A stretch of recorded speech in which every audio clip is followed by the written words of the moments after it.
Вы знаете, я знаю, все знают, что из IKEA очень трудно выйти без покупки. Но что будет для нас полезной покупкой для организации пространства в своем гнездышке, а что просто хламом для хранения хлама? Сегодня начнем разбираться в этом. Всем привет, меня зовут Саша. Сегодня мы поучимся организовывать пространство в одной детской комнате на двоих разнополых детей, а также подсмотрим некоторые идеи для хранения на балконе. Знаю, что для многих эта тема актуальна. И если вам понравится такое видео, то в дальнейшем я планирую сделать его постоянной рубрикой. Начнем мы с детской, и ее интерьер показывает пример того, как в одной комнате можно распределить пространство между двумя разнополыми детьми. Ведь не у всех семей есть возможность выделить каждому ребенку по отдельной комнате. Здесь мы наблюдаем, как с помощью текстиля и мебели разграничили личное пространство для каждого ребенка. Первое, что бросается в глаза, это, конечно же, чердак-кровать. Ее высота явно не рассчитана на маленького ребенка. И давайте посмотрим, сколько мест для хранения здесь предусмотрено. Что из этого действительно может понадобиться в реальной квартире, а что является просто хламом для хранения хлама. Подвесной органайзер такого плана я считаю достаточно полезным, поскольку ребенку не нужно будет постоянно спускаться со второго яруса за необходимыми вещами. Я бы здесь разместила бутылку с водой и книгу.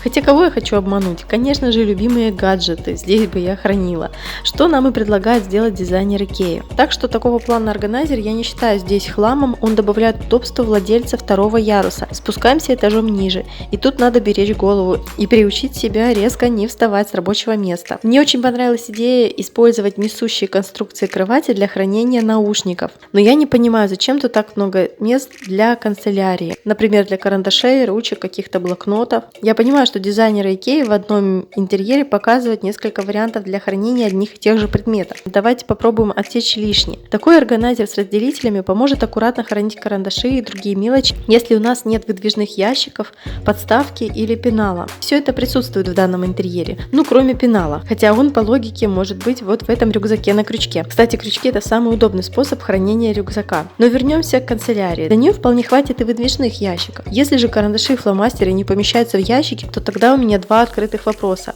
Они все пишут? И зачем их так много одновременно в квартире? Теперь перемещаемся в уютный уголок младшего ребенка. Очень здорово, что организовано рабочее место для каждого ребенка. И снова здесь мы видим органайзер с разделителями. Только хранить на сей раз в нем предлагают кубики, сортируя их по цветам. И эта идея мне нравится гораздо больше. Очень здорово, что у каждого ребенка есть свое мусорное ведро под столом. Теперь перейдем к гардеробной зоне и рассмотрим ее идеи в деталях. Во-первых, эту зону отделили шторами. И это отличная идея, если мы хотим разделить пространство одной комнаты на разные зоны с разным функционалом. И первый лайфхак этой гардеробной зоны — это зеркало. Не просто зеркало, а зеркало вот с таким держателем для мелочей.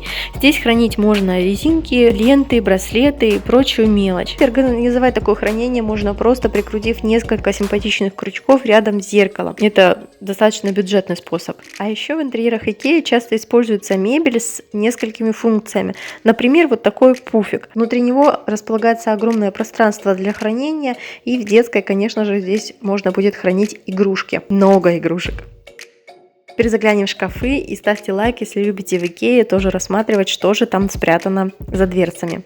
И мне нравится то, как здесь организовано пространство. И эти коробки наверху можно использовать для хранения вещей, которые нужны детям редко. Выдвижные корзины внизу можно использовать для вещей, которые неудобно хранить на вешалках. И возьмите еще на заметку идею вот таких коробов, которые можно поместить внизу в гардеробной. Их можно заменить легко обычными картонными коробками от техники или от обуви. Сюда ребенок может складывать вещи, которые уже носил в течение дня, но которые еще не пора стирать. Также можно сюда класть всякую мелочь, типа носков, колготок, нижнего белья. И с помощью таких коробок можно умерить хаос, который обычно творится в шкафу подростков. В соседнем отделении шкафа похожая система хранения, только чуть ниже по уровню, чтобы младший ребенок дотягивался до штанги. Есть в этой комнате также стеллаж, на котором можно разместить дополнительные книги, игрушки, документы и все что угодно. Думаю, подобный стеллаж из IKEA есть во многих домах. Напишите в комментариях, что вы на них храните. Хотя я считаю, что если комната не такая большая, как в этом интерьере, то от этого стеллажа можно легко отказаться, потому что мест для хранения игрушек здесь валом. Например, вот этот столик. Для детей постарше покупать такой стол нет особого смысла, поскольку для хранения можно найти варианты покомпактнее, а играть за этим столом они вряд ли будут, особенно при наличии отдельных рабочих мест в комнате. Вы часто спрашиваете меня в комментариях, как и где обустроить хозяйственный уголок в квартире. Отличной идеей является задействовать одну из стен на балконе. Вот на таких держателях можно сушить полотенца, тряпки, белье и детские вещи. Для вещей побольше в уголке сложена сушилка. На противоположной стене организовано хранение аксессуаров для питомцев.